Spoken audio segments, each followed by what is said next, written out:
So what did you think of the event? What I thought of the event is that it was really informative, and I was very appreciative of the information because as a business owner, there is a lot of information that you don't necessarily are tracking with, in regards to the AI and PR activities, events, and things like that you can do to improve your business, presence. So it was really awesome.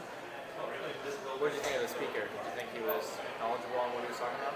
I thought that the speaker was pretty awesome. He was really on point. It was really professional, so I really loved everything that he had to say. I was taking lots of notes, so it was amazing. And do you think that other people should come to the events? I totally think a lot of other people should come to the events because honestly, it's like being done as a PR action to obviously get people the help they need to facilitate good information so their business can do really good. So I really appreciate what they're doing here in the community to get us all the knowledge so that we can be able to expand and do well in our businesses. And last thing, do you mind just telling me your name and the business you work for? My name is Karina Fause, and we are indoor air quality experts.